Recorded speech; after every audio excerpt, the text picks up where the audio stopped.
Ya, shalom sahabat yang dikasihi Tuhan Yesus, puji Tuhan kita bertemu kembali dalam kasih-Nya. Kali ini saya akan menyampaikan sebuah kabar dari Bangladesh. Kabar dari Bangladesh yang berjudul Bangladesh pertimbangkan cabut Islam sebagai agama resmi.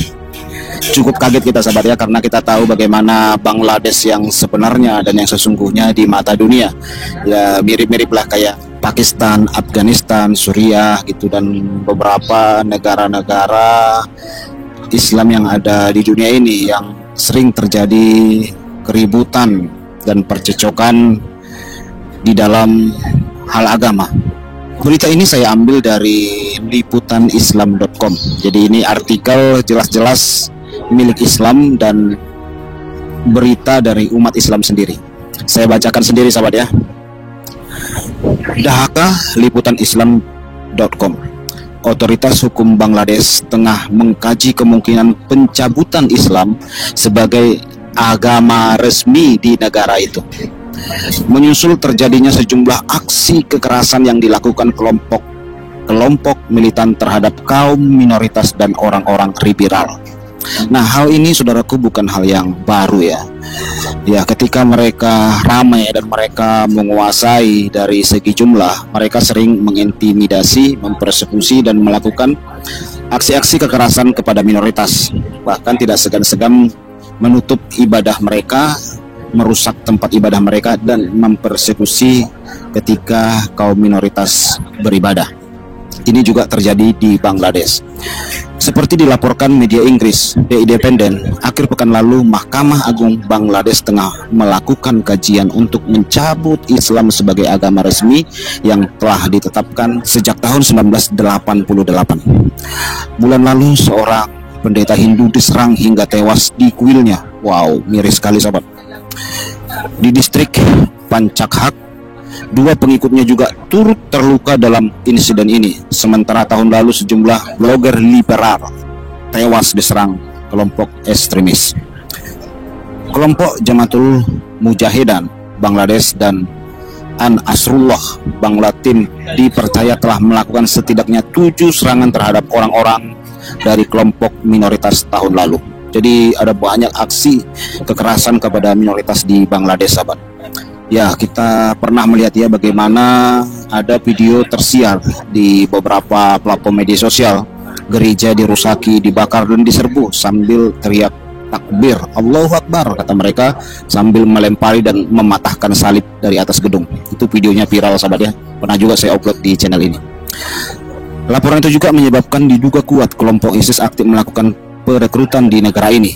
Ya, ini sarangnya sahabat. Jadi dengan iming-iming agama, ya biasanya bidadari dan yang lain-lainnya, sehingga banyak orang mengikuti aksi kekerasan karena sebuah agama. Secara organisasi kelompok ini belum terbentuk di negara ini. Ya, sahabat yang terkasih, di Afghanistan juga ya pernah terjadi. Ulama-ulama tersohor di Afghanistan pusing dia sahabat, karena banyaknya orang murtad.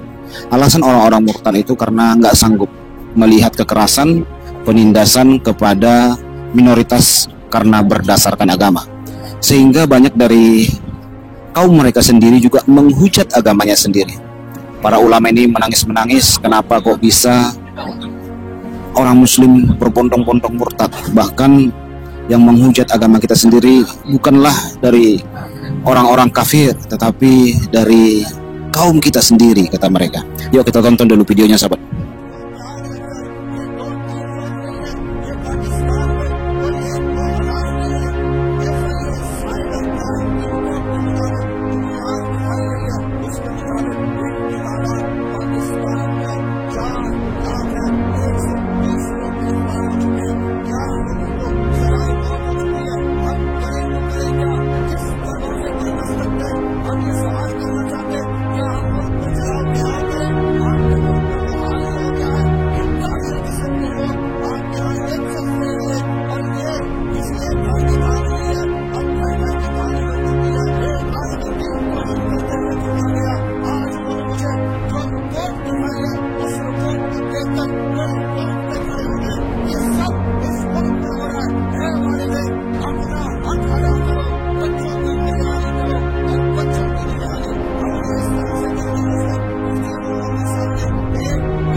Ya, itulah sahabat yang terjadi ya, bagaimana di daerah Asia, khususnya daerah-daerah yang mayoritas muslim, banyak sekali terjadi fenomena tinggalkan agama Islam karena tidak sanggup merasakan aksi kekerasan, aksi persekusi.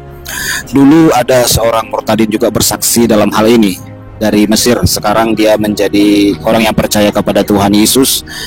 Bagaimana dia katakan ketika dia bertemu dengan mualaf dari Amerika, ketika dia bertanya kepada mualaf Amerika ini, ketika kamu mualaf, apakah kamu dikejar-kejar FBI, dikejar-kejar orang Kristen, atau dipersekusi atau dipenjarakan?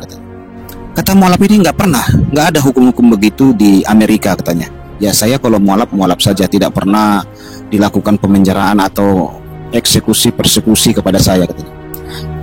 Si murtadin ini heran sahabat, waktu itu dia masih Islam. Loh, kenapa ya di setiap negara-negara yang penduduknya mayoritas agama saya sering melakukan hal tersebut? Kalau mualaf dianggap berkah, tetapi kalau murtad dianggap perbuatan kriminal dan harus dipenjara. Ya, hal seperti itu bukan kejadian baru sahabat. Murtad dianggap kriminal terjadi dan dibuatkan sebuah hukum untuk negara tersebut. Ustadz Abdul Somad juga pernah ya dalam ceramahnya dia berkata, apa nggak bisa murtadin ini dipenjara? Ya bisa dong. Mari kita usulkan kepada anggota-anggota DPR supaya orang murtad dari Islam harus dipenjara, katanya. Nah, ketidakadilan yang seperti inilah yang membuat banyak orang Islam murtad sahabat. Ketidakadilan mengatasnamakan agama, perbuatan-perbuatan yang tidak manusiawi mengatasnamakan agama, bahkan mereka teriak-teriak takbir, membuat kaum agamanya murtad sendiri keluar. Hal seperti ini juga terjadi di Bangladesh, sehingga pemerintahnya akan mencabut Islam sebagai agama resmi di Bangladesh. Ya, cukup heran gitu ya, kok nekat sekali. Ya, kita doakanlah supaya hal itu bisa terjadi, karena memang Bangladesh susah maju sahabat, susah berkembang ketika menerapkan hukum agama mereka di Bangladesh. Yang terjadi justru pertikaian, kericuhan, bahkan perkelahian dan penindasan. Itulah yang membuat Bangladesh jadi susah maju sahabat. Mereka sama mereka pun saling baku hantam ya. Kalau kita lihat di beberapa media sosial, kejadian kericuhan karena agama terjadi di sana, persis kayak di Suriah, Afghanistan ataupun Pakistan. Karena hal-hal seperti itu mereka anggap sebagai sebuah tindakan membela agama, sebuah tindakan dakwah. Itulah sahabat yang terkasih ya, yang terjadi. Dan kita percaya di negeri kita ini juga kita lihat bagaimana orang tinggalkan agama mereka rata-rata ya karena malu, sudah tidak sanggup lagi melihat keadaan seperti itu. Ada banyak umat Islam sendiri berkata, saya malu lihat ceramah ustadz itu, saya malu lihat pengajian itu, saya malu lihat demo Ahok dipersekusi, katanya gitu ya. Saya malu lihat apologet Kristen di penjara, katanya. Kan konyol, katanya. Nggak sanggup menjawab, nggak sanggup berdebat, memenjarakan orang. Ya seharusnya dijawab lah, katanya gitu ya. Pernah kan? Saya upload videonya, ada di sebuah debat seorang bapak-bapak muslim berkata, ya tolonglah, katanya, argumen dijawab argumen. Jangan argumen dijawab dengan intimidasi, bawa-bawa jalur hukum. Ya jawablah pertanyaan bapak orang Kristen itu kan. Nah, itu pernah saya upload videonya dalam debat ini loh, debat publik itu di sebuah ruangan. Jujur sekali bapak muslim itu. Jadi malu saudaraku, hal seperti itu membuat malu. Ya, marilah kita juga orang Kristen jangan mempermalukan kekristenan ya dengan perbuatan dan kelakuan kita. Kata Alkitab dalam Matius 7, dari buahnya lah kamu bisa mengenal mereka. Tuhan Yesus memberkati kita semua sahabat yang terkasih. Sekali lagi mohon doakan. Saya akan mengungsikan beberapa orang yang baru kenal Tuhan seperti dalam live saya kemarin. Ya, doakan supaya berjalan dengan baik.